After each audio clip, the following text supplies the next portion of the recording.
because Denver don't get a whole lot of love. We haven't really done a lot of live streams on Denver because we've had bigger problems in Chicago, Los Angeles, New York, Houston. They got serial killers on the loose in Houston. Somebody got found hanging, all of that stuff, right? Hanging and burning at the same time. And they died. But Denver got a budget crisis just like everybody else. And so when I was telling y'all over the weekend about certain cities that was poised to thrive after this whole change in leadership, such as Detroit and possibly places like Memphis, Denver is like a mini Chicago / LA because they have a budget crisis also. And remember when they told y'all that the weed sales was going to plug holes in a Denver city budget and that they was going to start thriving? Yeah, that didn't work out quite much. Skipping out on millions of dollars in rent to the city of Denver. The CBS Colorado exclusive is just the latest hit in Denver's depressing budget shortfall. Tonight, near investigator Brian Moss is learning the company that's leasing a building owned by the city has stopped paying rent, costing the city about $2 million in revenue. Brian found Denver City Council members had no idea about this loss of revenue until they heard from him.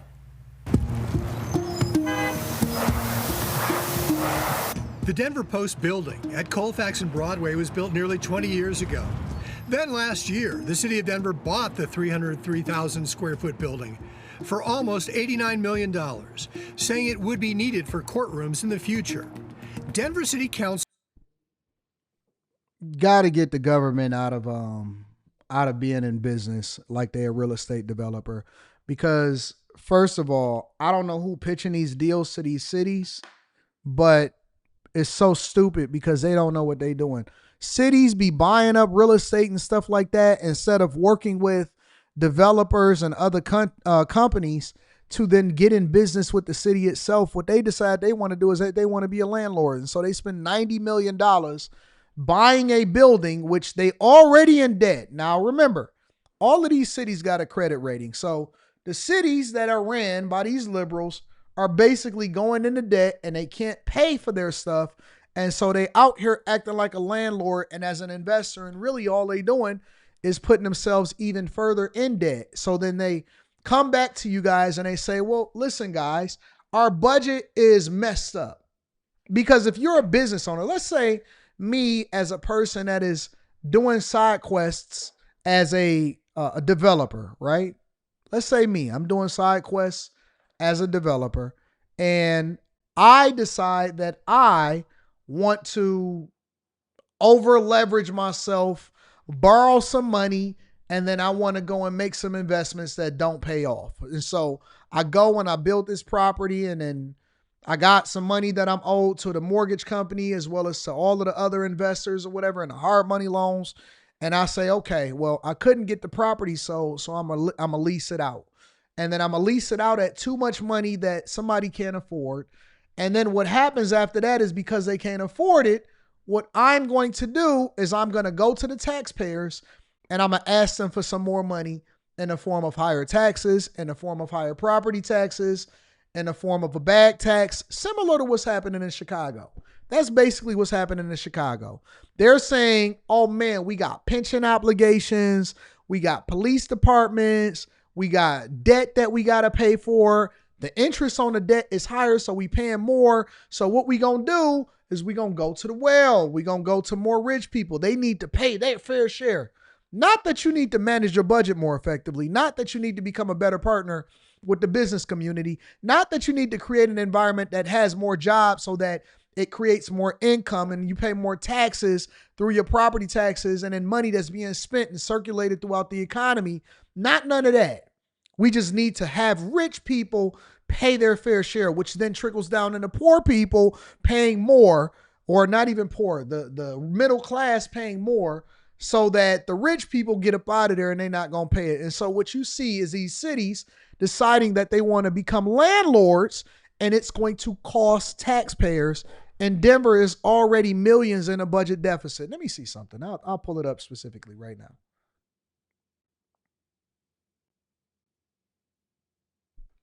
Denver budget.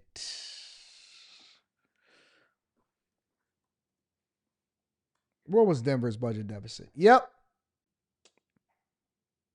Because it's not as big of a city as Chicago, but definitely still in the budget deficit.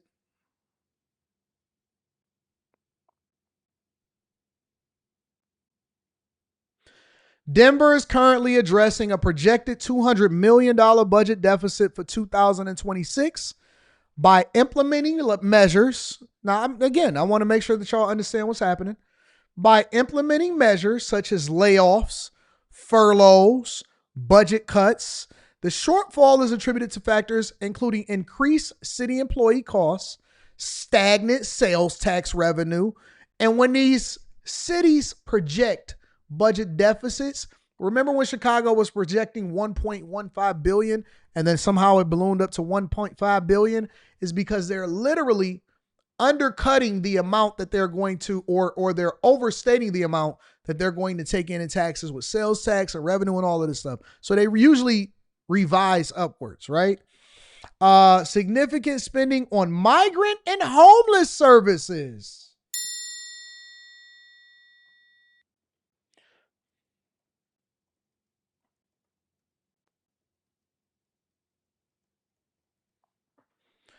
Denver has spent an estimated $356 million on its migrant response, according to the Common Sense Institute. This figure is a broad estimate, which means that it's probably lower than what they really spent, encompassing costs from city, school, and healthcare systems for services like shelter, food, and emergency medical care.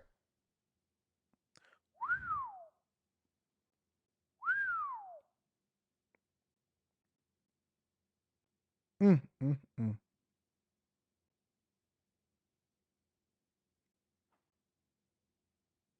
This is crazy, bro. But let's get back to Denver and see what they got going on. Council members were skeptical. A couple of gaping holes in the proposal have me wondering who is meant to benefit from this project. Can you explain how this makes sense for us to do Shout out this to now? LC, says, AD, I'm in the Detroit airports. This is nice. We got one of the nicer airports in the United States of America. When agencies are being asked to cut their budgets by 10 to 15%, I don't understand that.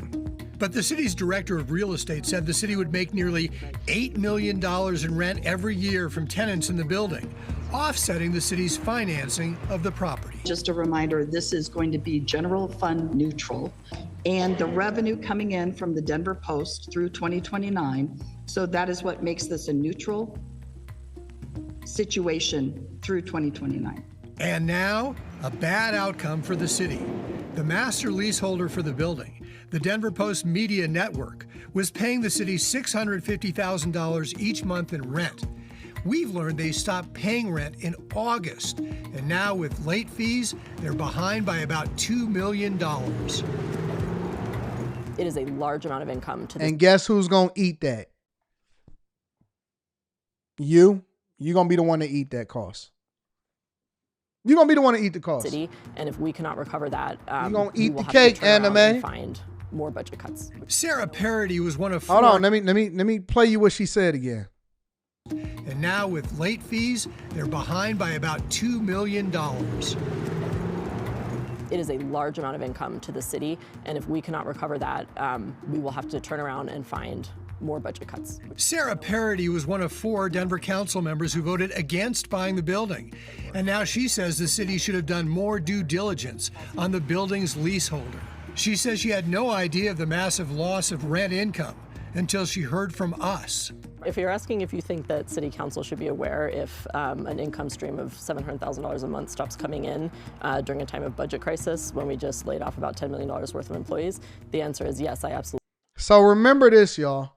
These are not business people. They don't have safeguards in place to better help you to understand if the money is coming in and if the money is not coming in. And so imagine being so bloated as a government and having no oversight where you don't even know that $650,000 a month is missing in rent payments.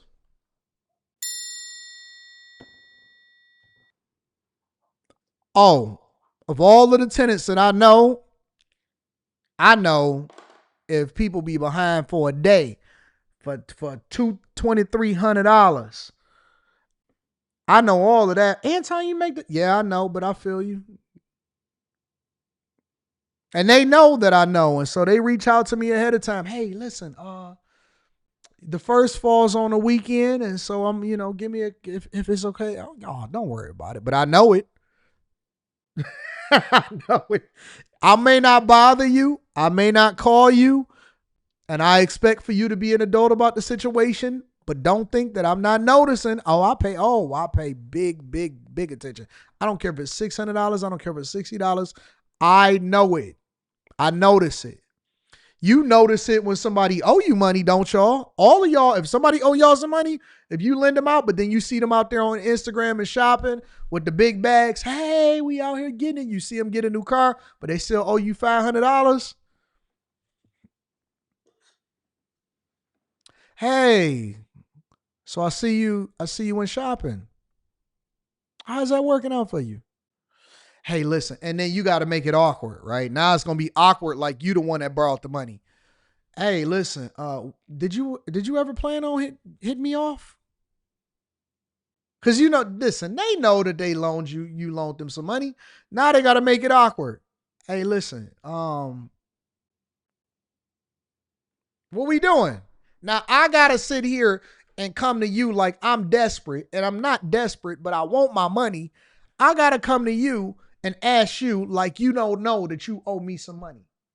Now imagine being so wasteful as a city, because if they're not able to find the $650,000 in rent, if they didn't even notice it, if it didn't make a big deal and it didn't set off any alarms, and the only reason that they knew it is because the news let them know, imagine how many small holes all of these government agencies or these local governments have.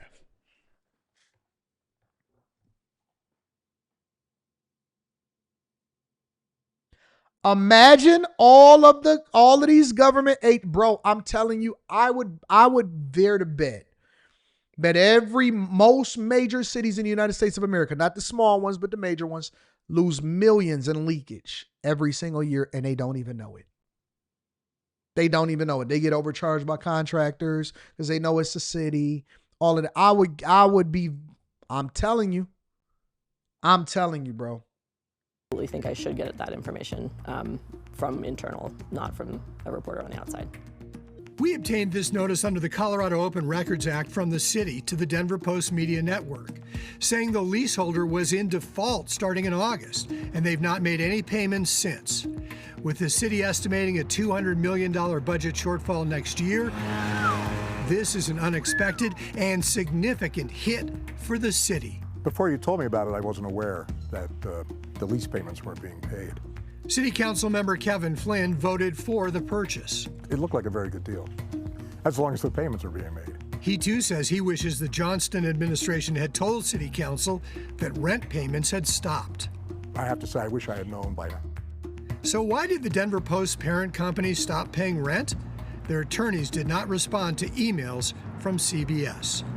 I'm Brian Moss, covering Colorado First. The mayor's office has declined to comment, and the city finance department says it won't talk as this situation is now in the hands of lawyers. Brian Moss was also the first to report Denver's $200 million budget shortfall next year, and Brian has been following all of this fallout closely for you, including laying off 169 employees. Just this month, Brian told us how those layoffs are making it harder for residents to dispute parking tickets. Now the mayor said that he is bringing those jobs back after reworking the budget. The mayor also says he is reworking the budget. Wait, what does that mean? What does that mean? I'm bringing all of those people back after reworking the budget. Did y'all find some additional monies that we wasn't aware of? Man, listen, bro. If I ever run for office, it's going to be some slow singing and flower bringing up in that joint. First thing I'm doing is I'm auditing. Second thing I'm doing is I'm getting rid of any fraud, waste, and abuse. Third thing I'm going to do is I'm going to start consolidating. I ain't say I was going to do no layoffs. Is I'm going to start consolidating departments because I'm pretty sure that we got some synergies. And I'm going to run it like a business. And we're going to start paring the government down so that it plays less of a role into people's lives and then have people spending less money so that they can do more things and it brings more revenue to the city itself. These people is finessing, bro. They finessing so hard. More offices, including the clerk and recorder, auditor, excise and licensing, and immigrant legal services. Denver,